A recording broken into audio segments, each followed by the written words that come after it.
Bonjour. Ce petit film montre comment organiser la plateforme pour appliquer la stratégie Momentum Squeeze ou MOMS. La première chose, c'est de choisir le compte sur lequel on souhaite trader. Je vais prendre mon vrai compte ZW600, je double-clique dessus. Le compte est maintenant activé. Deuxièmement, il faut que je choisisse dans ce folder-là les contrats tradables, l'instrument sur lequel je souhaite trader. Des différents marchés, par exemple l'Eurex allemand, je vais prendre l'indice DAX.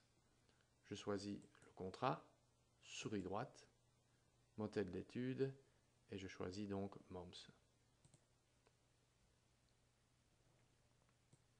Tout est déjà présent et bien paramétré, les périodes, tous les outils dont on a besoin dans la stratégie, tout est dedans, vous devez à rien toucher. Sauf si vous le souhaitez, et je vais vous montrer les choses que vous pouvez changer pour faire le trading à votre goût. Avant de le faire, il faudra que je clique et je glisse encore mon futur dans mon compte. Comme ça, je sais que ce futur, je souhaite trader dans ce compte-là. Et c'est aussi une bonne habitude de faire souris droite, de regarder ordre par défaut. Et plus particulièrement, ce champ-là, s'il est cliqué, ça veut dire si je mets ma stratégie en automatique, ma stratégie va que réagir au prochain signal à venir et pas au dernier signal passé. Si vous souhaitez ça, donc une ouverture de position immédiate à base de dernier signal, c'est aussi possible. Je préfère moi garder cliqué et attendre le prochain signal. Voilà, maintenant nous n'avons plus tout de suite besoin de ça et je vais agrandir ça.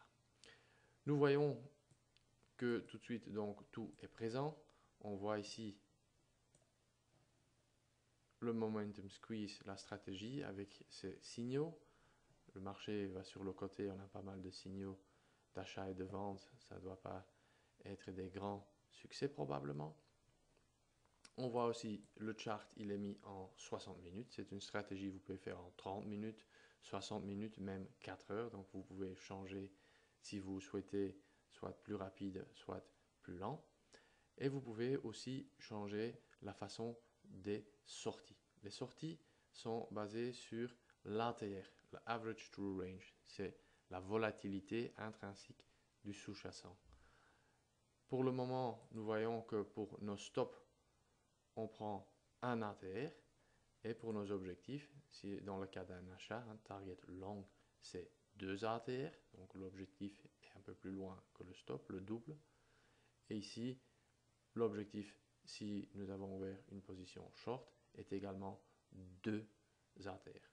Je peux changer ça si je souhaite, par exemple, un demi-ATR en stop et un ATR en objectif, ou 3 ATR et 2 ATR là. Vous pouvez le changer ou vous pouvez le laisser.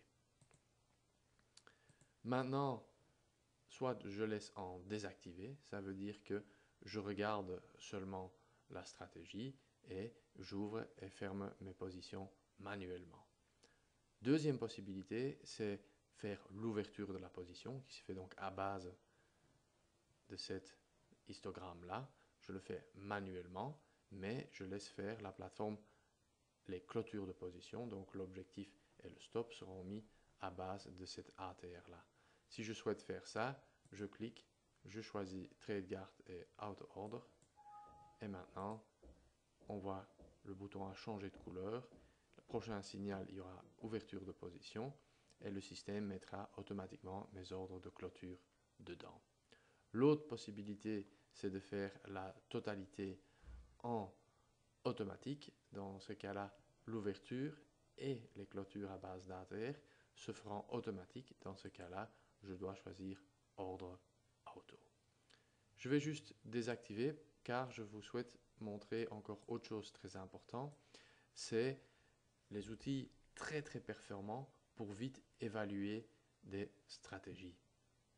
Pour ça, je vais juste d'abord charger un peu plus de données historiques. Prenons par exemple 1000.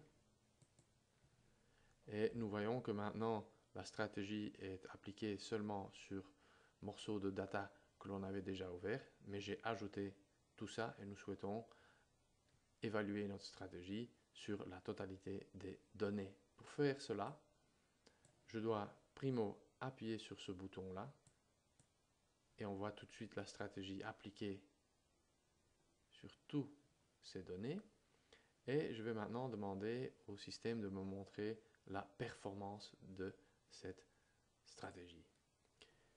Il y a cette courbe qui apparaît, la courbe donc des avoirs, de l'equity, et on voit qu'en fait cette stratégie appliquée sur le DAX est négative.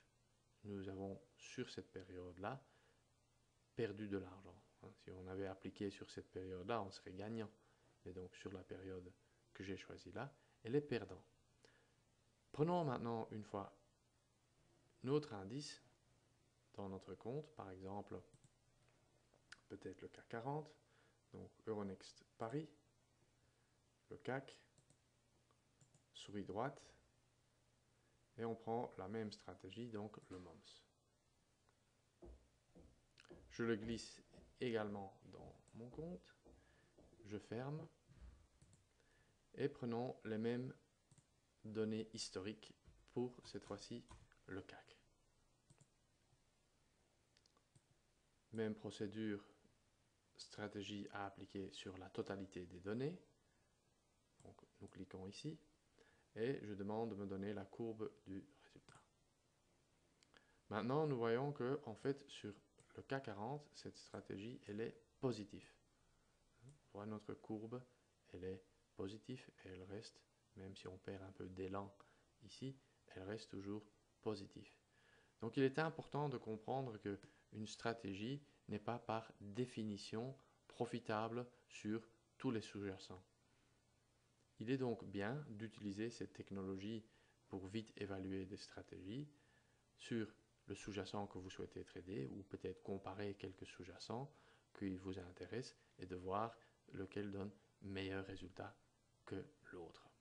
Si vous changez des paramètres dans la stratégie et vous dites voilà, je vais par exemple travailler avec un stop de 2. Donc vous pouvez aussi changer cela.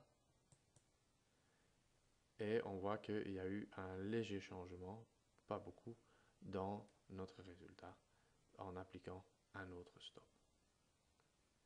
Je vous souhaite bon trading.